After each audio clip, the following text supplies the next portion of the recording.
इस वीडियो में दो कहानी है। आपसे निम्र विनंती है कि आप दोनों कहानी पूरी देखें। बहुत समय पहले की बात है। भारत के एक छोटे से गांव में सूखे का प्रकोप था। ये गांव हरे भरे खेतों और नदियों के लिए प्रसिद्ध था, लेकिन अब वहां की धरती फटी हुई थी और नदियां सूख चुकी थीं। गांव के लोग चिंतित थे। चारों तरफ सिर्फ मायूसी और भूख प्यास का आलम था। गांव में एक साधारण किसान था जिसका नाम मोहन था। मोहन भगवान शिव का परम भक्त था। वह रोज सुबह शिवलिंग पर जल चढ़ाकर प्रार्थना करता था। जब पूरे गांव ने हार मान ली और देवताओं से प्रार्थना करना छोड़ दिया, तब भी मोहन का विश्वास अडिग था। मोहन, हे महादेव, मैं जानता हूँ कि आप अपने भक्तों की पुकार सुनते हैं। हमें आपकी मदद की जरूरत है। कृपया बारिश करवा दीजिए। गांव वालों ने मोहन की भक्ति का मजाक उड़ाया। गांव वाला वन, तुम्हारे शिव कुछ नहीं कर सकते। ये सब बेकार की बातें हैं। अगर बारिश होनी होती तो अब तक हो जाती। तुम्हारा ये भजन कीर्तन हमें बचाने वाला नहीं है। फसलें बर्बाद हो चुकी हैं। हमें खुद कुछ करना होगा। लेकिन मोहन ने उनकी बातों पर ध्यान नहीं दिया। उसने ठान लिया कि वह भगवान शिव को प्रसन्न करने के लिए कठोर तपस्या करेगा। मोहन ने गांव छोड़कर जंगल की ओर रुख किया। वहां एक पुराना शिव मंदिर था जो घने पेड़ों के बीच छिपा हुआ था। मंदिर में एक प्राचीन शिवलिंग था जिसे सालों से किसी ने पूजा नहीं की थी। मोहन ने वहीं बैठकर तपस्या करने का निर्णय लिया। मोहन, हे महादेव, मैं तब तक इस स्थान से नहीं हिलूंगा जब तक आप मेरी प्रार्थना नहीं सुनते। मेरे गांव की पीड़ा को दूर कीजिए। मोहन ने तपस्या शुरू की। वह सुबह से रात तक ओम नमः शिवाय का जाप करता। उसने खाना पीना छोड़ दिया और सिर्फ नदी का थोड़ा सा पानी पीकर जीवित रहने लगा। धीरे धीरे उसकी तपस्या कठोर होती गई। मोहन की तपस्या से स्वर्गलोक में हलचल मच गई। देवताओं के राजा इंद्र चिंतित हो गए। उन्हें डर था कि अगर शिवजी प्रसन्न हो गए और गांव में बारिश कर दी तो उनकी महत्ता कम हो सकती है।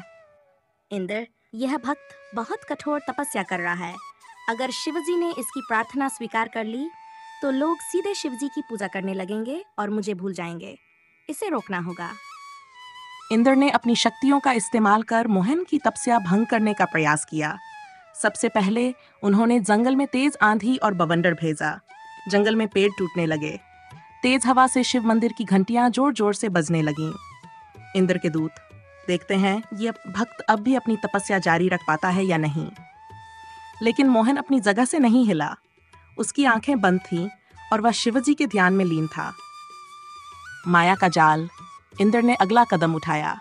उन्होंने स्वर्ग की सबसे सुंदर अप्सरा मेनका को भेजा। जाओ और इस भक्त को विचलित करो। इसे अपनी तपस्या से हटाना ही होगा। मेनका जंगल में पहुंची। उसने अपनी सुंदरता का जादू बिखेरना शुरू किया। हे तपस्वी, तुम इस तपस्या से क्या पाना चाहते हो? इस तपस्या को छोड़कर मेरे साथ चलो। मैं तुम्हें स्वर्ग के सुख दिला सकती हूँ। हे देवी, मेरा ध्यान मत भटकाओ। मेरी तपस्या केवल महादेव के लिए है। मैं इस संसार की किसी भी सुख सुविधा में रुचि नहीं रखता। मेनका को हार माननी पड़ी और वह स्वर्ग लौट गई। मोहन की तपस्या कई महीनों तक चलती रही। उसका शरीर कमजोर हो गया, लेकिन उसकी भक्ति और विश्वास मजबूत थे। शिवजी मोहन की तपस्या से प्रसन्न तो थे, लेकिन उन्होंने उसकी परीक्षा लेने का निश्चय किया। एक दिन शिवजी एक वृद्ध ब्राह्मण का रूप लेकर मोहन के पास पहुंचे। वत्स, तुम यहाँ इतनी कठोर तपस्या क्यों कर रहे हो? इस सूखे के समय में अपनी जान क्यों जोखिम में डाल रहे हो? हे ब्राह्मण देवता, मेरा गांव सूखे से त्रस्त है। लोग भूखे मर रहे हैं। मैं महादेव से बारिश का वरदान मांगने आया हूँ। अगर बारिश हो भी गई तो क्या तुम्हें यकीन है कि गांव वाले तुम्हारी तपस्या का आदर करेंगे? वे शायद तुम्हें भूल जाएं। मुझे गांव वालों के आदर की चिंता नहीं है। मैं ये तपस्या केवल उनके सुख के लिए कर रहा हूँ। शिवजी उसकी निस्वार्थ भक्ति से प्रसन्न हो गए। शिवजी का प्रकट होना आखिरकार मोहन की तपस्या ने शिवजी को प्रकट होने के लिए मजबूर कर दिया। आकाश में तेज प्रकाश हुआ और भगवान शिव अपने दिव्य रूप में प्रकट हुए। शिवजी वत्स, तुम्हारी भक्ति से मैं बहुत प्रसन्न हूँ। तुमने कठिन परिस्थितियों में भी अपना विश्वास बनाए रखा। बताओ, तुम्हारी क्या इच्छा है? मोहन ने शिवजी के चरणों में गिरकर कहा, हे महादेव, मेरा गांव सूखे से त्रस्त है। कृपया वहां बारिश करवा दीजिए। मेरे गांव की भूमि को फिर से हरा भरा बना दीजिए। शिवजी तथास्तु। आज से तुम्हारे गांव में बारिश होगी, वहां समृद्धि लौटेगी। तुमने निस्वार्थ भक्ति का जो उदाहरण प्रस्तुत किया है वह सबके लिए प्रेरणा बनेगा। गांव में बारिश का चमत्कार। शिवजी के वरदान के साथ ही आकाश में काले बादल छा गए। मोहन जब गांव पहुंचा तो वहां तेज बारिश शुरू हो गई। खेतों में पानी भर गया, सूखी नदियां फिर से बहने लगीं। गांव वाले खुशी से झूम उठे। गांव वाला 1, यह सब मोहन की तपस्या का फल है। उसने हमें बचा लिया। हमने उसका मजाक उड़ाया था, लेकिन उसने हमारे लिए भगवान को प्रसन्न कर दिया। मोहन ने सबको समझाया। यह महादेव की कृपा है। हमें हमेशा अपने ईश्वर पर विश्वास रखना चाहिए। कठिनाइयों में धैर्य और आस्था ही हमें आगे बढ़ने की शक्ति देती हैं। यह कहानी हमें सिखाती है कि सच्ची भक्ति और अडिग विश्वास से असंभव को भी संभव किया जा सकता है। यदि हमारी नीयत साफ हो और हमारा उद्देश्य निस्वार्थ हो तो ईश्वर हमारी मदद जरूर करते हैं। यमराज का पुस्तक गिरा धरती पर। अंधेरी रात थी। स्वर्गलोक में यमराज अपने राज सिंहासन पर बैठे अपनी मृत्यु कथा की पुस्तक पढ़ रहे थे। यह पुस्तक अत्यंत विशेष थी क्योंकि इसमें हर जीवित प्राणी की मृत्यु का समय और उसके कर्म लिखे हुए थे। यमराज जब इसे पढ़ते तो संपूर्ण सृष्टि का सत्य उनकी आंखों के सामने उभर आता। यमदूत, महाराज, आज पृथ्वी से 3 नई आत्माओं को लाने का समय हो गया है। आदेश दीजिए। पर दृष्टि जमाते हुए, सुमित, राखी और वसंत का समय आ गया है, इन्हें ले आओ। यमदूत ने सिर झुकाया और चल दिए। लेकिन तभी कुछ अनहोनी हो गई। अचानक से एक तेज झोंका आया और यमराज की पुस्तक उनके हाथों से छूटकर धरती पर गिर गई। धरती पर एक छोटे से गांव के किनारे यह पुस्तक एक गरीब किसान के खेत में गिरी। किसान का नाम रघु था। वह एक ईमानदार और मेहनती इंसान था, लेकिन उसकी जिंदगी मुश्किलों से भरी हुई थी। अगली सुबह जब रघु खेत में हल चला रहा था, उसने देखा कि जमीन पर कुछ चमक रहा है। ये क्या चीज है? ऐसा लगता है कोई पुस्तक है। अजीब पुस्तक है। इसमें तो इंसानों के नाम और समय लिखे हैं। पुस्तक में पहला पन्ना पढ़ते ही रघु के रोंगटे खड़े हो गए। उसमें लिखा था, रघु, मृत्यु का समय 2 दिन बाद। नहीं, ये झूठ है। ये कैसे हो सकता है? यमलोक में चिंता। इसी बीच यमलोक में हड़कंप मच गया। यमदूत वापस लौटे और बोले, यमदूत, महाराज, पुस्तक हमें नहीं मिली। क्या? पुस्तक खो गई? क्या तुम जानते हो इसका मतलब क्या है? अगर ये पुस्तक किसी इंसान के हाथ लग गई तो सृष्टि का संतुलन बिगड़ जाएगा। यमराज ने तुरंत चित्रगुप्त को बुलाया।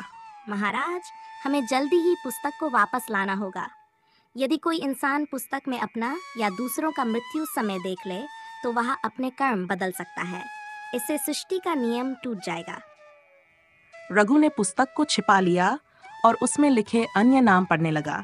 उसने देखा कि गांव के अन्य लोगों का भी मृत्यु समय उसमें लिखा हुआ है। रघु, अगर मुझे अपनी मृत्यु से बचना है तो मुझे कुछ करना होगा। शायद मुझे भगवान से प्रार्थना करनी चाहिए। रघु तुरंत गांव के मंदिर में गया। हे भगवान, मैंने जो देखा है वह सच नहीं हो सकता। अगर ये सच है तो मुझे मार्ग दिखाए। यमराज ने पुस्तक को खोजने के लिए स्वयं धरती पर जाने का निश्चय किया। उन्होंने अपनी वेशभूषा बदली और एक साधु का रूप धारण कर लिया। मुझे इस इंसान को समझाना होगा कि यह पुस्तक उसके लिए नहीं है। गांव में पहुंचकर यमराज ने रघु को खोजा। उन्होंने देखा कि रघु मंदिर में बैठा है और प्रार्थना कर रहा है। यमराज साधु के वेश में, वत्स, क्या तुम्हें कोई परेशानी है? रघु साधु को देखते हुए, महाराज, मैंने एक अजीब पुस्तक देखी है। उसमें मेरी मृत्यु का समय लिखा है। क्या यह सच है? वत्स, यह पुस्तक विधाता की देन है। इसे छूना भी पाप है। तुम्हें इसे वापस वहीं रखना चाहिए जहां से ये आई है। लेकिन अगर यह सच है तो मैं इसे बदलना चाहता हूँ। मैं मरना नहीं चाहता। रघु की कोशिशें। रघु ने अपनी मृत्यु को टालने के लिए कई प्रयास किए। उसने घर की खिड़कियां बंद कर दी, यात्रा बंद कर दी और यहाँ तक कि अपने बच्चों से दूरी बना ली ताकि कोई दुर्घटना न हो। अगर मैं कुछ भी नहीं करूंगा तो शायद मृत्यु मुझे नहीं मिलेगी। यमराज का प्रकट होना। जब यमराज ने देखा कि रघु पुस्तक को वापस नहीं दे रहा तो उन्होंने अपना असली रूप प्रकट कर दिया। रघु, मैं यमराज हूँ। यह पुस्तक तुम्हारे लिए नहीं है। इसे लौटाओ। यमराज, लेकिन अगर यह पुस्तक मेरी जिंदगी बचा सकती है तो मैं इसे क्यों छोड़ूं? वत्स, तुम्हारी मृत्यु निश्चित है। ये तुम्हारे कर्मों का फल है। लेकिन अगर तुमने इसे बदला तो अन्य जीवों की मृत्यु ही प्रभावित होगी। रघु ने यमराज की बात सुनी और समझा कि हर प्राणी की मृत्यु का समय पूर्व निर्धारित है। उसने पुस्तक को लौटाने का निर्णय लिया। महाराज, मैं समझ गया हूँ। जीवन का नियम तोड़ने से सृष्टि का संतुलन बिगड़ सकता है। मैं इसे वापस देता हूँ। यमराज, तुमने सही निर्णय लिया रघु। तुम्हारे इस त्याग के लिए तुम्हारे कर्म बदल दिए जाएंगे। अब तुम्हारी मृत्यु का समय भी बढ़ा दिया गया है। रघु ने आभार प्रकट किया और पुस्तक यमराज को लौटा दी। कहानी का संदेश। ये कहानी हमें सिखाती है कि जीवन और मृत्यु विधाता के हाथ में है।